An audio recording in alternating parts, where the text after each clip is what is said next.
Hello, I'm here to show you about the cumulative compound DC generator. Essentially, since it says cumulative, that means that the amp turns of the field coil and the amp turns of the series field basically add up in amp turns, and you get a stronger magnetic field across your armature. So I did put in a couple controls here.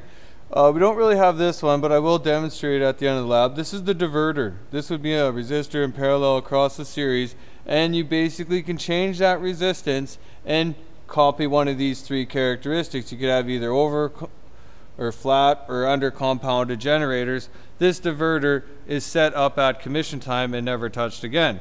So that diverter is what sets up one of these levels of compounding for this same circuit. The rheostat does just what it did in the shunt field rheostat, is control the magnetic field against the armature, and basically you can increase or decrease your output voltage.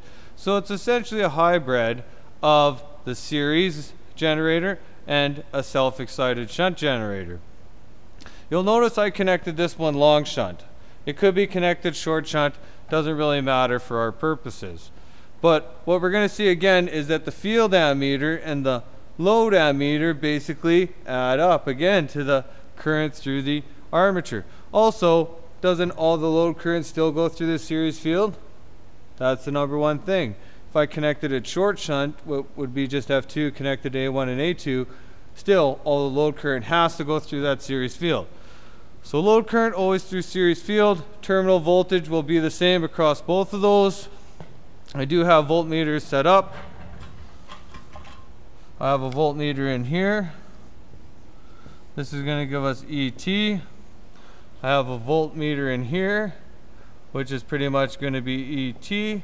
And I put a voltmeter in here to show us that little voltage drop again. So, in a nutshell, I didn't put an ammeter in series with the armature circuit, but it just adds up.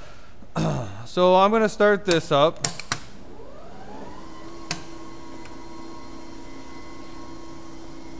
So you'll notice right now, I got this thing at minimum resistance, the rheostat up there, and I got about 144 volts, 144 volts across the shunt, and about 0.7 volts across my series field. I got 1.25 amps in my field. I got no load current. This is just going to basically do the same thing as the shunt. Well, let's get this on. Let's put the helmet on here. Okay, so as I add load, doesn't my output voltage change? It also goes down, no? So this is about full load. I have 134 volts. When I shut this all down, I have about 144, 143, 144. When I also increase the current, do I not increase the voltage drop to about 5 volts across the series? So because when current goes up, voltage drop goes up across S1 and S2. So that's what this is showing you. Still positive polarity. S1 still positive, no? Oh, that's hot. Ow. Okay, so yeah, maybe wear gloves.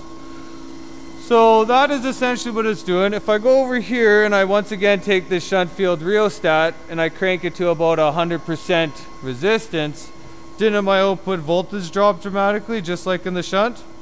It's not down to about 5 volts, but it's down to about 23 volts. So even if I turn load on,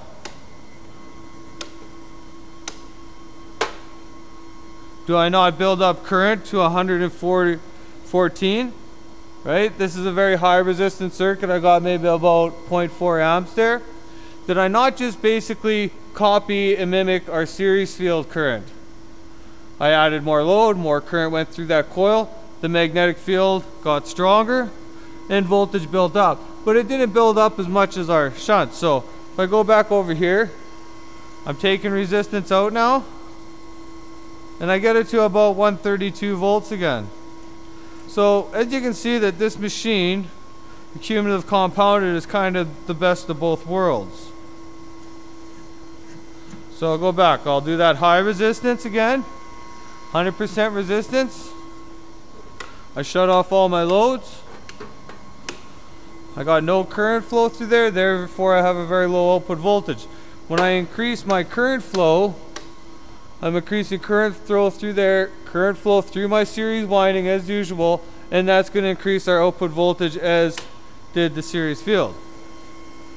So now, the only thing I could really show you here is if I make this one a differential compound. So if I was going to make this circuit a differential compound, I'll just shut all this off right now. Woo, hot.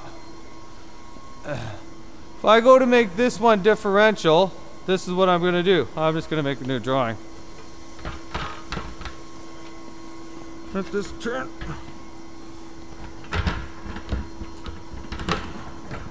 Oh. Okay, there's too many pieces to get involved there. So all I'm going to do here to make a differential is I'm going to swap our polarities here. So this now becomes a differential. So what we're going to look at is the difference between this magnetic field and this magnetic field by making S2 more positive in relation to S1.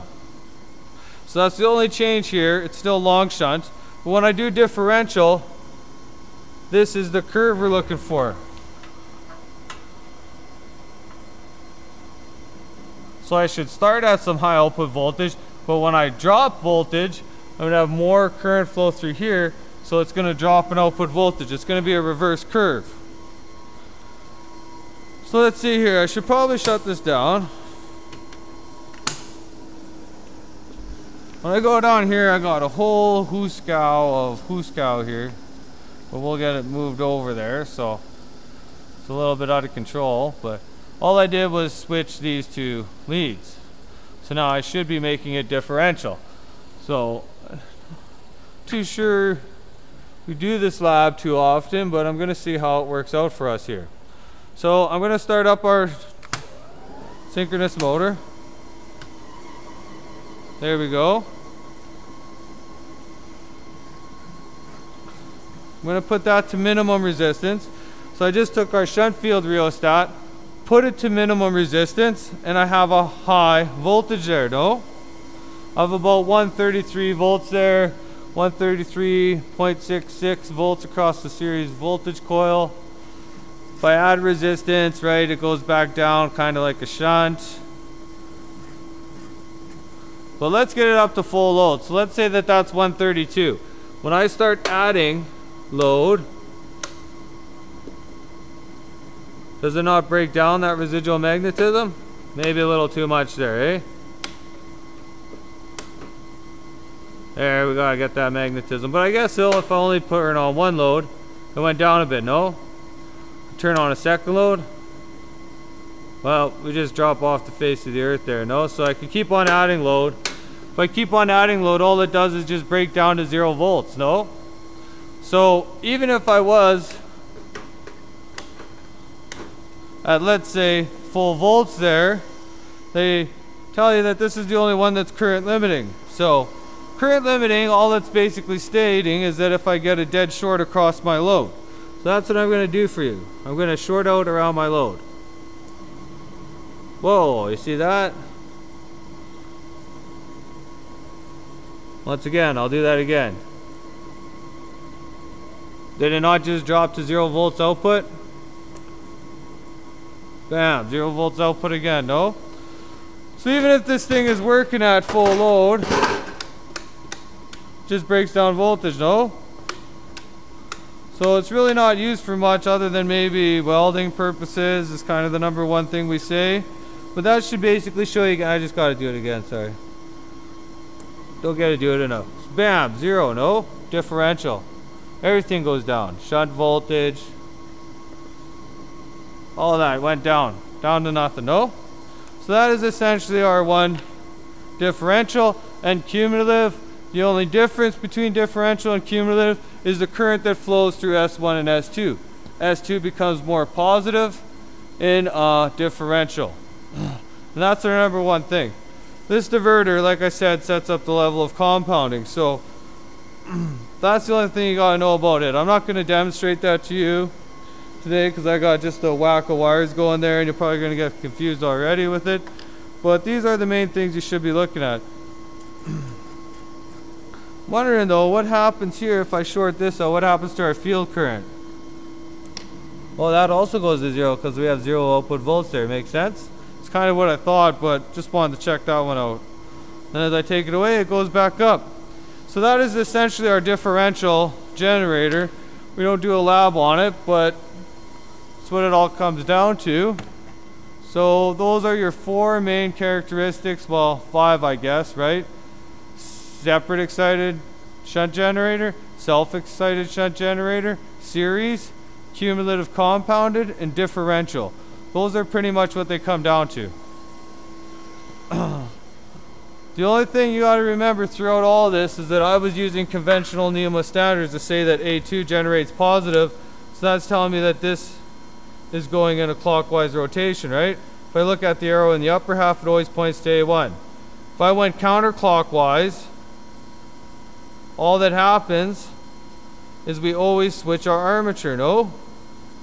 A1 and A2 would be over here as negative. Because as I shown you before, it would break down that residual magnetism. The only one that would change polarity instantly is the separate excited shunt generator. So thanks for your time, and I hope this demonstration has been helpful to you, and have a good day.